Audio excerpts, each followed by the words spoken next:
Hello aspirants, welcome back to our channel. మనం last వీడియోలో first Carnatic యుద్ధం గురించి డిస్కస్ చేశాం కదా.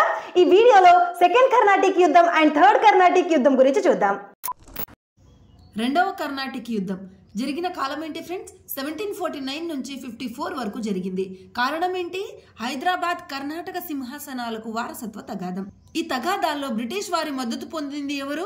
నాజర్ జంగ్ అండ్ అన్వరుద్దీన్. ఫ్రెంచ్ వారు మద్దతు పొందింది ముజాఫర్ జంగ్ అండ్ చందా సాహిబ్. అయితే ఫ్రెండ్స్ ఒకసారి ఇక్కడ చూడండి, కర్ణాటకలో సింహాసనం కోసం ఎవరెవరు గొడవ పడతారు? చందా సాహిబ్ అండ్ అన్వరుద్దీన్. హైదరాబాద్ లో సింహాసనం కోసం ఎవరెవరు గొడవ పడతారు? నాజర్ జంగ్ అండ్ ముజాఫర్ జంగ్. అయితే ఇక్కడ కర్ణాటకలో చందా సాహిబ్ కి, ఇక్కడ హైదరాబాద్ లో ముజాఫర్ జంగ్ కి ఫ్రెంచ్ వారు మద్దతు ఇస్తారు. అండ్ హైదరాబాద్ లో నాజర్ జంగ్ కి, ఇక్కడ కర్ణాటకలో అన్వరుద్దీన్ కి బ్రిటిష్ వారు మద్దతునిస్తారు. అయితే ఫ్రెండ్స్ ఈ వారసత్వ తగాదాలు ఎందుకు వచ్చాయంటే, హైదరాబాద్ లో నిజాం ఉల్ ముల్క్ చచ్చిపోతాడు అండ్ ఇక్కడ కర్ణాటకలో అంటే ఆర్కాట్ లో దోస్త్ అలీ మరణిస్తాడు. అందువల్ల ఈ వారసత్వ యుద్ధాలు స్టార్ట్ అవుతాయి. ఇందులో ఫ్రెంచ్ వారు అండ్ బ్రిటిష్ వారు కూడా ఇన్వాల్వ్ అవుతారు. రెండవ కర్ణాటక యుద్ధం 2 దశల్లో జరిగింది. మొదటి దశలో అంబూర్ యుద్ధం, రెండవ దశలో ఆర్కాట్ యుద్ధం. అంబూర్ యుద్ధం 1749 లో జరిగింది. ఈ యుద్ధంలో అన్వరుద్దీన్ మరణించాడు. అర్థమైంది కదా ఫ్రెండ్స్? అంబూర్ యుద్ధం ఎప్పుడు జరిగింది? 1749 లో జరిగింది. ఈ యుద్ధంలో అన్వరుద్దీన్ మరణించాడు. ముజాఫర్ జంగ్ డూప్లేకి ఇచ్చిన బిరుదు నవాబ్ జాఫర్ జంగ్. అయితే ఫ్రెండ్స్ అంబూర్ యుద్ధంలో అన్వరుద్దీన్ మరణించాడు కదా, అతని ప్లేస్ లో అతని కొడుకు అయిన మహమ్మద్ అలీ వస్తాడు. నెక్స్ట్ ఏం జరిగింది ఫ్రెండ్స్? నాజర్ జంగ్ ని కాల్చి చంపిన కర్నూల్ నవాబు హిమ్మత్ ఖాన్. ఇక్కడ హైదరాబాద్ లో నాజర్ జంగ్ కూడా చనిపోయారు.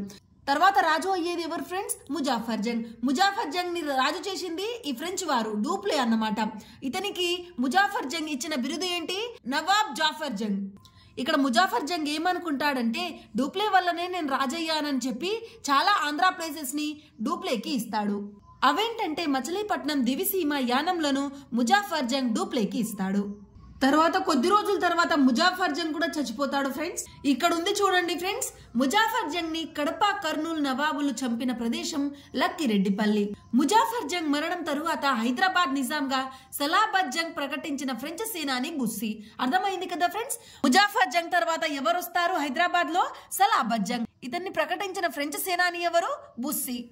ఇప్పుడు సలాబత్ జంగ్ ఏం చేస్తాడంటే ఫ్రెండ్స్, రాజు అయ్యాను అన్న సంతోషంలో ఈయన కూడా బుస్సీకి కొన్ని ప్లేసెస్ ని ఇచ్చేస్తాడు. అవేంటంటే ముస్తఫానగర్, ఏలూరు, రాజమండ్రి, చికాగోల్. ఈ ప్లేసెస్ ని ఫ్రెంచ్ సేనాని అయిన బుస్సీకి ఇస్తాడు. ఇప్పటి వరకు హైదరాబాద్ లో చూసాం కదా ఫ్రెండ్స్ మనం. ఇప్పుడు ఆర్కాట్ లో ఒకసారి చూద్దాం. 1752 లో ఆర్కాట్ యుద్ధంలో రాబర్ట్ క్లైవ్ చందా సాహిబ్ ను చంపి అన్వరుద్దీన్ కుమారుడైన మహమ్మద్ అలీని కర్ణాటిక్ నవాబుగా నియమించాడు. అర్థమైంది కదా? అక్కడ చందా సాహిబ్ ఉండే కదా కర్ణాటకలో, అతన్ని రాబర్ట్ క్లైవ్ చంపి అతని ప్లేస్ లో మహమ్మద్ అలీని నియమిస్తాడు. ఈ విజయాల వల్ల రాబర్ట్ క్లైవ్ ను ఆర్కాట్ వీరుడు అనే పేరును ఇవ్వబడింది. రాబర్ట్ క్లైవ్ ను ఆర్కాట్ వీరుడు అని పిలుస్తారు ఫ్రెండ్స్. చాలా సార్లు ఎగ్జామ్ లో కూడా వచ్చింది. అయితే ఈ రెండవ కర్ణాటిక్ యుద్ధం పాండిచ్చేరి సంధితో అండ్ తిరుచునాపల్లి సంధితో ముగుస్తుంది. ఈ సంధి ప్రకారం సలాబత్ జంగ్ హైదరాబాద్ నిజాంగా, మహమ్మద్ అలీ కర్ణాటక నవాబుగా స్థిరపడ్డాడు.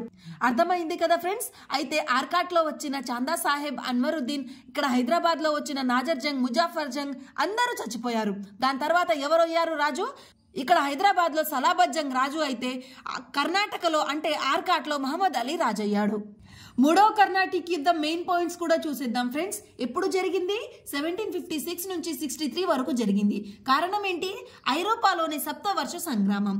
సంధి ఏంటి? ప్యారిస్ సంధితో ముగుస్తుంది. ఫస్ట్ కర్ణాటిక్ యుద్ధం యొక్క సంధి ఏంటి ఫ్రెండ్స్? ఎయిక్స్లా చాపెల్ సంధి. రెండవ కర్ణాటిక్ యుద్ధం యొక్క సంధి ఏంటి ఫ్రెండ్స్? పాండిచ్చేరి సంధి అండ్ తిరుచునాపల్లి సంధి. మూడవ కర్ణాటిక్ యొక్క సంధి ఏంటి ఫ్రెండ్స్? ప్యారిస్ సంధి.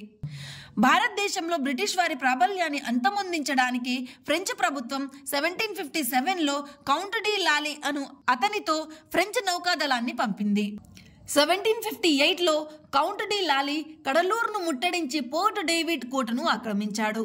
1760లో జరిగిన వందవాసి యుద్ధంలో బ్రిటిష్ సైన్యాధికారి సర్ ఐర్కూట్ ఫ్రెంచ్ జనరల్ అయిన కౌంట్ డి లాలీ బుస్సీలను ఓడించాడు. అయితే ఇక్కడ చూడండి ఫ్రెండ్స్, ఏం జరిగింది? వందవాసి యుద్ధంలో బ్రిటిష్ సైన్యాధికారి ఎవరు? Sir Eyre Coote. ఇతను కౌంట్ డి లాలీ అంటే ఫ్రెంచ్ అధికారి అయిన కౌంట్ డి లాలీ బుస్సీలను ఓడించాడు.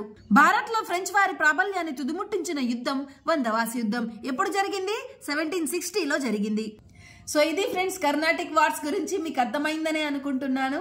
అయితే ఈ పేర్లు ఒకసారి చూసుకోండి ఫ్రెండ్స్, ఎవరు సైడ్ ఉన్నారో కన్ఫ్యూజ్ కాకండి. వీడియో నచ్చితే లైక్ చేసి ఇలాంటి ఇన్ఫర్మేటివ్ వీడియోస్ కోసం మన ఛానల్ని సబ్స్క్రైబ్ చేసుకోండి. మీ ప్రిపరేషన్కి యూజ్ అవుతుంది.